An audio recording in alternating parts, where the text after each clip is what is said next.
Hi there, welcome to Indian Story Read Along.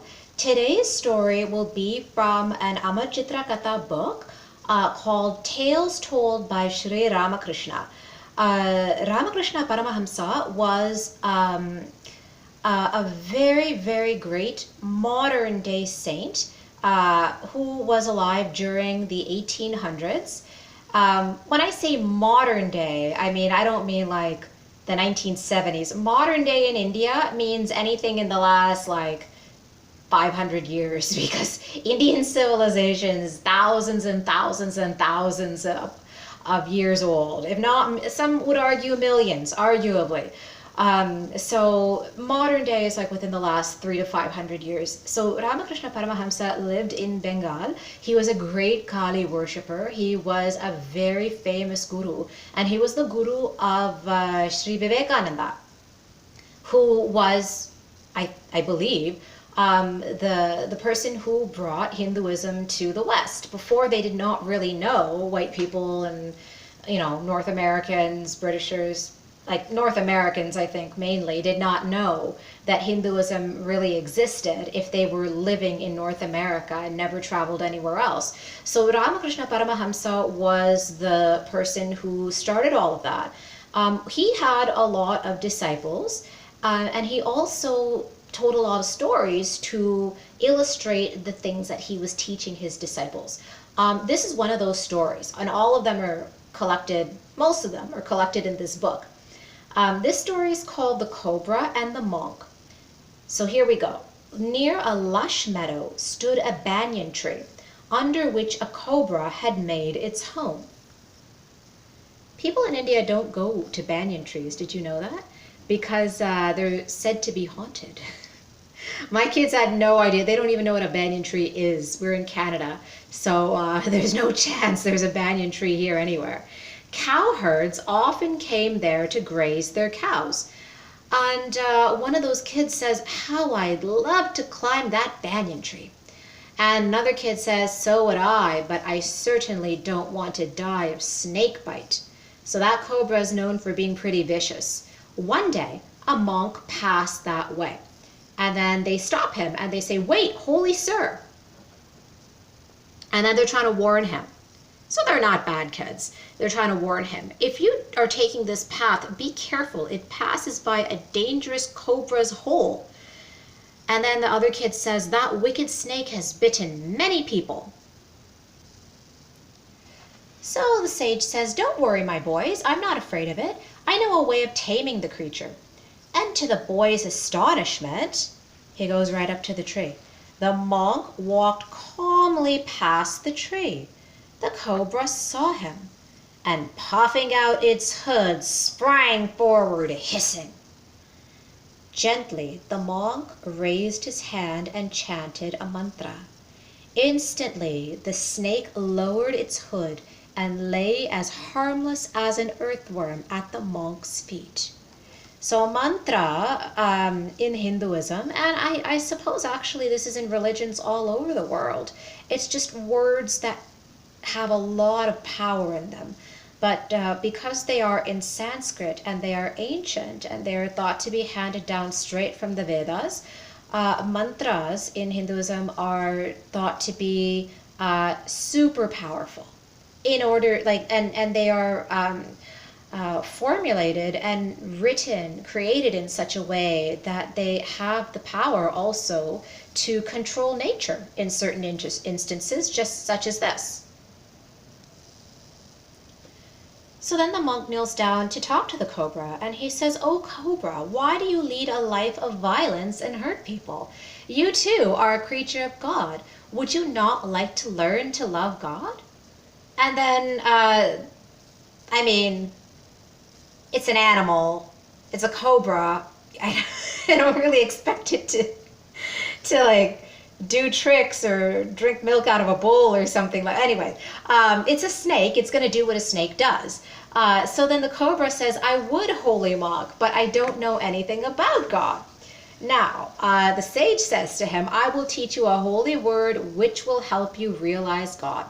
The monk taught the cobra the holy word, which is in itself a mantra, and initiated him as his disciple. So what that means is that gurus, when they give mantras to their shishyas, to their students, they initiate them into their lineage. So you're taking on, it's as if you are part of your guru's family by having that divine knowledge that is passed on through that teacher-student bond.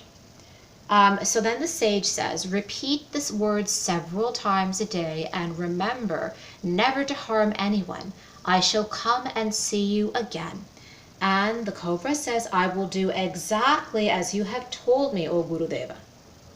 Days passed, the cobra meditating on God. And I have to say that it's not that you should meditate on God. Meditating alone, the power of that sound that is contained within the mantra, which they had said just now, they didn't say what it was, but they said that it was one word. And I think the most important word in Hinduism is Om.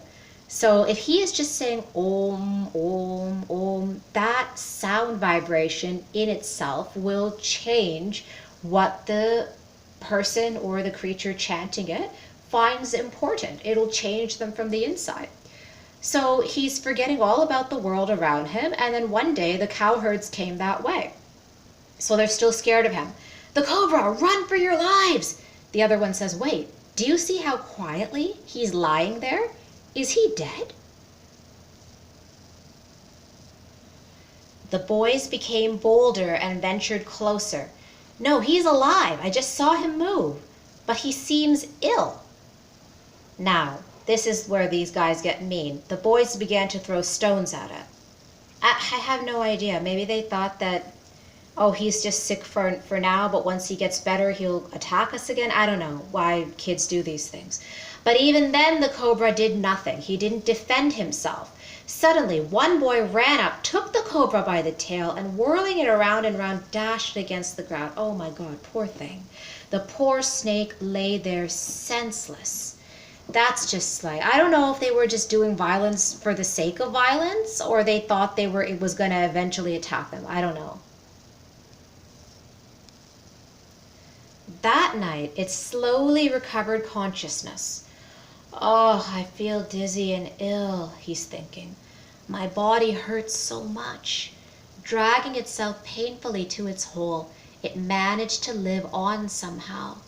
There goes a rat, but my guru told me I must not harm anyone. I will live on these dry leaves and berries. The cobra soon became thin and gaunt. One day, the same monk came to see the cobra. He was astonished at the snake's plight. You look so thin. Have you been ill? And then the snake says, oh, Guru, you asked me not to harm anyone, so I have been living on leaves and berries. That must have made me thin. And the Guru says, but there are marks of injury all over you. Think hard. Did someone hurt you? Yes, I remember faintly now. Some boys, poor things, they did it in ignorance. They did not know of the change that had come over me. This cobra is really a good soul. Like, I don't think it matters that he was eating mice and stuff like that. Like, he's gonna have to eat what he eats. So then the sage says to him, I'm glad that you have conquered anger, but why did you allow the boys to hurt you?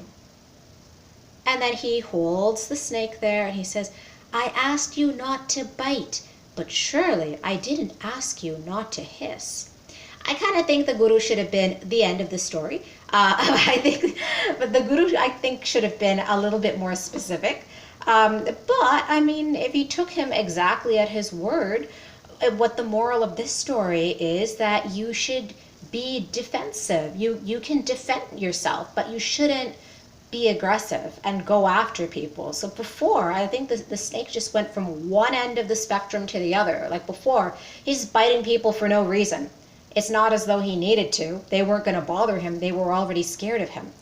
But when the Guru says, I didn't ask you not to hiss, that means that even with one hiss, he could have scared those boys away and then prevented himself from being hurt. So I think also another moral of this story is a lot of people who are religious think that they need to make themselves suffer somehow in order to be closer to God. I like there's already enough suffering that's going to come in people's lives anyway. You probably don't need to add on to the rest of it or go out looking for it. So I think also that is what this guru is trying to say. His only goal really was trying to get the snake to stop being angry, and he's accomplished that. But then the snake kind of went for bonus marks and went a little bit too far. So moral of the story is hiss but don't bite.